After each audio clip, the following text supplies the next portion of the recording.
අපි දැන් මේ ස්වභාවික ආපදා මේ ව්‍යසනය ගැන කතා කරනකොට අපි දන්නවා දැන් රජේනොත් පුළුවන් විදිහට ඔය මම දැක ආධාර ලබා දෙනවා, අපේ ළමයින්ට ආධාර ලබා දෙනවා, ගෙවල් දොරවල් සුද්ධ පවිත්‍ර කරගෙන ආධාර ලබා දෙනවා, සහ ඒ අතර විදේශ රටවල් වලින් ජපානය, චීනය, ඉන්දියාව, පාකිස්තානය වගේ රටවල් වලින් අපිට ආධාර ලබා දෙනවා සම්පත් සමගින්.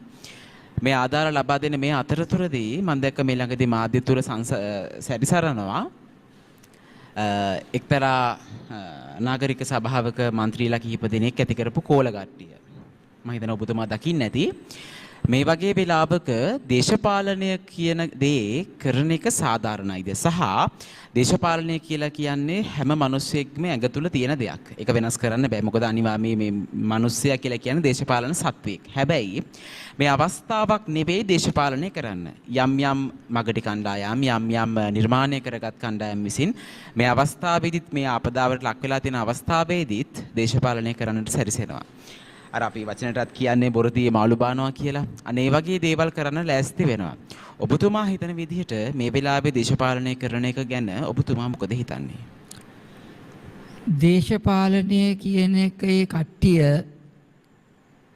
මං කැමති නෑ අහවල් කියලා කියන්න. ඔව්. අපි නම් ගම් නොකිය දේශපාලනය කරන පක්ෂවල අය මේ වෙලාවේ හිතර ගන්න ඕනේ දේශපාලනයේදී කොහොමද කෝලාහල තියෙනවා.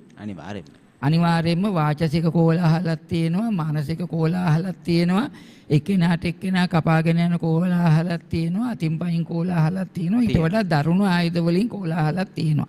ඒක දේශපාලනයේ ලක්ෂණයක්. මොකද බලවතා රැඳෙන්න උත්සාහ කරන්න, පාවිච්චි කරන්න පුළුවන් හැමදේම පාවිච්චි කරනවා. අනිවාර්යයෙන්. එහෙම තමයි ඒක වෙන්නේ. මේ වෙලාවේ දේශපාලනය කරන ඇත්තෝ කවුරුත් හිතන්න ඕනේ දේශපාලනයට වඩා මේ ඇතිවෙච්ච වාතාවරණයේදී දේශ සේවයක් කරන්න ඕනේ කියලා. අනිවාර්යයෙන්. මොකද තමුන්ගේ දේශයට සේවයක් කරන්න තියෙන හොඳම අවස්ථාව තමයි මේක.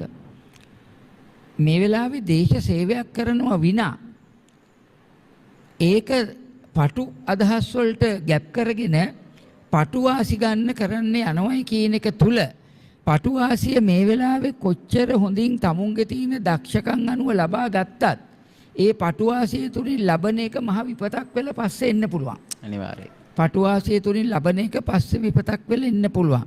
රජයක් පවතින රජයක් නිතරම උත්සාහ කරනවා අපි නිවැරදි කියලා කියන්න. පවතින විපක්ෂයක් නිතරම උත්සාහ කරනවා ඒ නිවැරදිකම වැරදි කියලා කියන්න. පවතින විපක්ෂයක් නිතරම උත්සාහ කරනවා අපි ආවොත් හරි දේ කරනවායි කියලා කියන්නේ. ඉතින් මේ වගේ දෝලණය වෙන අදහස් සුදහස් යටතේ මේ වගේ වෙලාවකදී කවුරුත් හිතන්න ඕනේ දේශ සේවයක් කරන්න. තම තමන්ට හැකි පමණින් තමුන්ගේ අසරණ ජනතාව කොහොම හරි ගලව ගන්න. අනිවාර්යයෙන්. ඒ අපේ රට කියන හැඟීමෙන් මේ මගේ මාතෘ භූමිය කියන හැඟීමෙන් මේ භූමියත් රැක ගන්න ඕනේ, මිනිස්සුත් රැක ගන්න ඕනේ කියන හැඟීමෙන් කටයුතු කරන්න ඕනේ. ඉවත් බවක් නැතුව කුමන හෝ කණ්ඩායම් මේ අනවසර දේවල් වලට ඉඩපස්තාව දීම තමයි මගේ හිතේ මේ තත්ත්වයට මූලික හේතුව. දැන් මේක මම කිව්වම දොස් කියන්න පටන් ගන්න පුළුවන්. ඒක තමයි වෙලා තියෙන්නේ. ඇත්තනේ දැන් කොහොමදත් මේ දවස්වල අහන්න හැන්නේ එහෙම දේවල් තමයි. ඒක නෙමෙයි වෙන්න ඕනේ. ඒක නෙමෙයි වෙන්න ඕනේ. දැන් වෙච්ච වැරදි සකස් කරගෙන මින් ඉස්සරහටවත් එහෙම වැරදි නොවෙන්න මේව කරන්න ඕනේ. දැන් පහුගිය කාලේ සිද්ධ කරගෙන ගිය යම් හොඳ ව්‍යාපෘති තුල ඒ කොට්ටාසවලම අය ඉන්නවා කියලා ජනතාව දැනගත්තා. ඔව්. එතකොට එහෙම තත්වයක් තුළ අපිට අහවල් එක හරි අහවල් එක වැරදි කියන්න බෑ.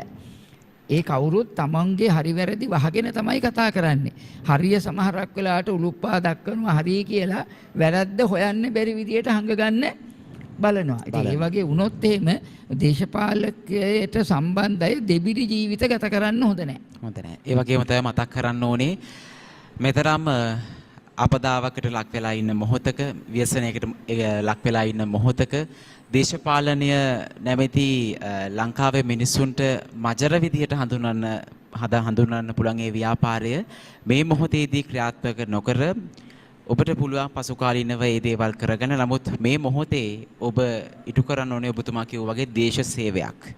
දේශපාලනය අපි දේශ සේවයක් කරගමු. මොකද මේ මොහොතේදී පක්ෂ විපක්ෂ පාට ભેදකින් තොරව මේ අපි ලක් වෙලා ඉන්න ව්‍යසනයෙන් බේරීම තමයි කරන්න ඕනේ.